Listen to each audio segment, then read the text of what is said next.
Hello friends, welcome to my academy channel. बेटा जी, आज हम अपना एक नया चैप्टर शुरू करने जा रहे हैं।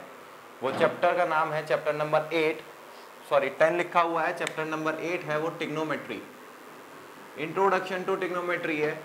ये क्लास 10th का वो चैप्टर है बेटा जो मोस्ट इम्पॉर्टेंट है। यानी कि क्लास 10th में आपका क्लास 10th में भी है, 11th में भी है, 12th में भी आता है। तो ये देख लीजिए कि बेसिक जो कंडीशन होती है वो कंडीशंस आपकी यहाँ से शुरू हो रही है। अगर आपको टिग्नोमेट्री को पकड़ना है, इन द सेंस मेरा कहने का मतलब है कि आपको उसको अच्छा पक्का करना है, तो नॉर्मली आपको यहाँ से ये सबसे बेसिक चैप्टर है। यानी कि जो अब मैं बताऊंगा आपको, ये टिग्नोमेट्री का सबसे बेसिक चीज़ है, स्टार्टिंग है। तो आपको यहाँ से अगर आप इसको यहीं से पक्का करते जाएंगे तो, क्योंकि जैसे कि इसी क्लास में 9th चैप्टर है हमारा, हाइट एंड डिस्टेंस के नाम से आता है वो एक चैप्टर जो इस पर डिपेंड है। 11th क्लास में जाएंगे तो 11th क्लास में टिग्नोमेट्रिक फंक्शंस है, उसको थोड़ा सा और एक्सपेंड किया गया है। क्लास 12th में टिग्नोमेट्री फंक्शंस, टिग्नोमेट्री से रिलेटेड बहुत सारे ये जैसे कि डिफरेंशियल इक्वेशंस हो गई, डिफरेंशिएशन हो गया, इंटीग्रेशन हो गया, ये सब चीज़ें आपकी इसमें यूज होने वाली है। तो trigonometry is the most important chapter for your further classes. So that's why we can start our we will start our chapter 8 introduction to trigonometry. देखो टिग्नोमेट्री क्या है? Trigonometry, tri plus gonometry. Trigonometry का मतलब, try का मतलब triangle, और geometry का मतलब, गोनोमेट्री जो आया वो जियोमेट्री से आया, यानी कि ट्राइंगल से रिलेटेड कुछ ना कुछ कंडीशंस हैं। तो ट्राइंगल इसमें नॉर्मली मैं आपको बता दूं, जो ट्राइंगल इसमें यूज होता है वो हमारा राइट एंगल ट्राइंगल होता है, विच इज, अगर मैं बात करता हूं ए बी एंड सी से। अब देखो सर, राइट एंगल ट्राइंगल है, बिल्कुल है, कोई दिक्कत नहीं है हमें। सर आपने ही तो बोला एक ट्राइंगल यूज होता है, राइट एंगल ट्राइंगल, यहां पे लिख देते हैं राइट एंगल ट्राइंगल, ठीक है। राइट एंगल ट्राइंगल होता है, राइट एंगल ट्राइंगल है। तो हमने छोटी क्लासेस में हमने राइट एंगल ट्राइंगल से रिलेटेड एक चीज सुनी थी। जैसे पहले तो राइट एंगल ट्राइंगल की साइड्स के बारे में पता करते हैं। ये वाली साइड हमारी हाइपोटेनियस कहलाई जाती है, इस साइड को हम कहते हैं बेटा जी बेस, और इस साइड को हम कहते हैं एल्टीट्यूड या परपेंडिकुलर। ओके जी। तो बात आती है सर टिग्नोमेट्री से ये चीजें समझ में आई, हाँ हाइपोटेनियस होती है सर, बेस भी होता है, परपेंडिकुलर भी होता है। एक और चीज याद आई सर, हमारे एक थ्योरम होती थी, पाइथागोरस थ्योरम, ठीक है ना। तो इसको हम कहते हैं पाइथागोरस थ्योरम। पाइथागोरस थ्योरम मुझको क्या कहती थी, उसकी कंडीशंस होती थी। सबसे पहली कंडीशन कि वो 90 डिग्री यानी कि राइट एंगल ट्राइंगल में लगेगा। दूसरी कंडीशन उसकी क्या होती थी? दूसरी कंडीशन हमारी इसकी होती थी कि नॉर्मल है, सीधी थ्योरम ही होती थी। थ्योरम क्या कहती है हमको? हाइपोटेनियस का square is equal to perpendicular square plus base square, ठीक है जी। अब बात करते हैं बेटा जी इससे आगे की। देखो नॉर्मल सी बात है, ट्रिग्नोमेट्री है, 90 डिग्री एंगल आ गया तो 90 डिग्री से रिलेटेड जो आपकी बेसिक है, यानी कि एक तो हमारा पाइथागोरस थ्योरम हो गई, और जिसमें हमारी जो साइड्स होती हैं हाइपोटेनियस, परपेंडिकुलर और राइट, ये बेस हो गया, ये मैंने आपको क्लियर कर दिया। अब बात आती है हमारे पास टिग्नोमेट्री का है। सर ये चीज तो आपने बेसिक पहले बताई है। टिग्नोमेट्री का है, टिग्नोमेट्री में सबसे बेसिक चीज आती है टिग्नोमेट्रिक रेशियो, इनको बोला जाता है ट्राइगोनोमेट्रिक रेशियो। सर ये रेशियोज क्या है? साइड्स का एक रेशियो होता है, सिंपल सीधी सी भाषा में ये 6 रेशियो होते हैं बेटा, sine, cos, tan, cos x, sec और कॉट, ठीक है। अभी मैं आपको बताऊंगा, इनकी एक वैल्यू होती है। वैल्यू क्या है? रेशियोज है, राइट एंगल ट्राइंगल है। राइट एंगल ट्राइंगल का कंडीशन क्या होती है हमारी, कि उसके साइड्स के बीच में रेशियो है। तो साइन की वैल्यू क्या होगी बेटा? Perpendicular upon hypotenuse, base upon hypotenuse, perpendicular upon base. देखो सर ये हमें याद करनी पड़ेगी, रट्टा मारना पड़ेगा नहीं, ये जब आप यूज करेंगे, इस चैप्टर को करेंगे, इस चैप्टर के एनसीईआरटी से रिलेटेड या एनसीईआरटी से अलग कोई चैप्टर करेंगे या अलग कोई बुक करेंगे, तो नॉर्मल सी बात है कि आपकी ये चीजें अपने आप जब प्रैक्टिस में आती हैं तो क्लियर हो जाती है। अब देखो कॉस एक्स, मैंने सर एक कंडीशन, हमने आपका एक पैटर्न देखा, वो पैटर्न क्या था कि हमने जब कॉसेक लिखा आपने नीचे नहीं लिखा, आपने साइड में लिखा। वो जान के क्यों लिखा? क्योंकि साइन का बिल्कुल रेसिप्रोकल होता है हमारा कॉसेक, तो कॉसेक की जो वैल्यू बनेगी हाइपोटेनियस अपॉन परपेंडिकुलर बनेगी। इसी तरीके से जब सेक की बात करेंगे तो हाइपोटेनियस अपॉन बेस बनेगी और यहाँ पर बनेगी बेस अपॉन परपेंडिकुलर। तो इससे एक चीज और आती है बेटा, एक और चीज निकल के आती है, ठीक है। तो बात करते हैं हमारे पास जैसे कि साइन को हम लिख सकते हैं 1 अपॉन कॉसेक, या कॉसेक को लिख सकते हैं 1 अपॉन साइन। इसी तरीके से सेक को लिख सकते हैं 1 अपॉन कॉस, और कॉस को लिख सकते हैं बेटा 1 अपॉन सेक। इसी तरीके से टेन को लिख सकते हैं 1 अपॉन कॉट, और कॉट को लिख सकते हैं 1 अपॉन 10, ठीक है। अब बात आती है सर ये रेशियोज है, how can we use and how will we use these ratios in the figure या in this chapter। देखो इनके आगे हमारा हमेशा आपको एक एंगल मिलता है, एंगल यहाँ मैं थीटा कह दूं, सभी के लिए मैं थीटा का यूज कर रहा हूँ। ये एक एंगल का मतलब वैल्यू हो जाती है, और ये थीटा ध्यान रखिएगा हमेशा बेस में होना चाहिए। थीटा की जगह हमारा क्या होता है, यहाँ पर भी साइन थीटा लगा दीजिए, कॉसेक थीटा हो गया, cosec theta sine theta, sec theta cos theta, cos theta sec theta, tan theta cot theta, cot theta tan theta.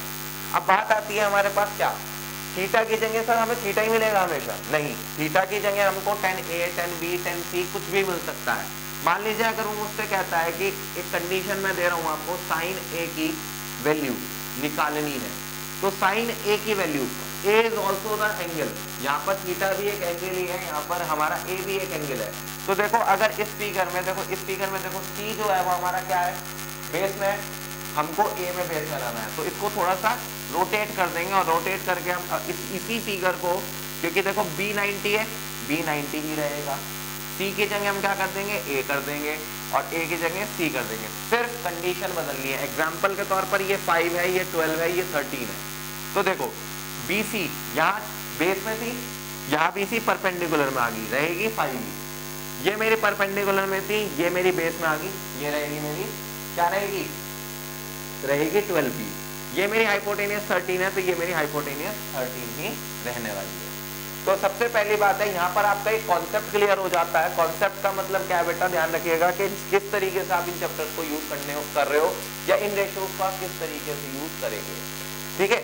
तो थोड़ा सा ध्यान से समझिएगा। सबसे पहली बात दोबारा रिपीट करा रहा हूँ, ट्रिग्नोमेट्री, ट्रिग्नोमेट्री, ट्राइगोनोमेट्री, ट्राइंगल से बनने वाली ज्योमेट्री एक तरीके से कह सकते हैं हम।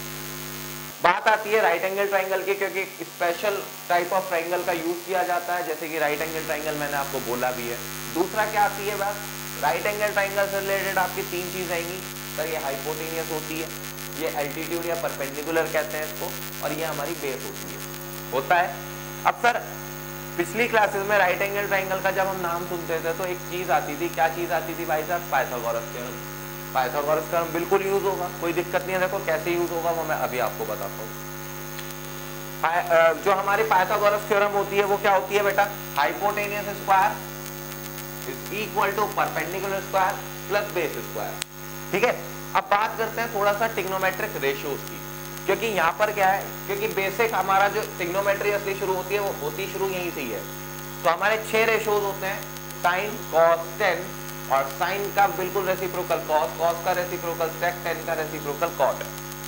साइन की जो वैल्यू होती है वो परपेंडिकुलर अपॉन हाइपोटेनियस होगी, कॉस की base upon base upon hypotenuse, इसकी परपेंडिकुलर अपॉन बेस, इसका रेसिप्रोकल है। तो देखो रेसिप्रोकल का मतलब 1 अपॉन परपेंडिकुलर अपॉन बेस कर दो, कह सकते हैं। तो ये मेरा बेस ऊपर पहुंच गया, तो मेरी कंडीशन क्या आ गई, बेस अपॉन परपेंडिकुलर, बात तो वही पड़ी। तो कंडीशन क्या है, सिर्फ हम इसको रेसिप्रोकल कर देंगे।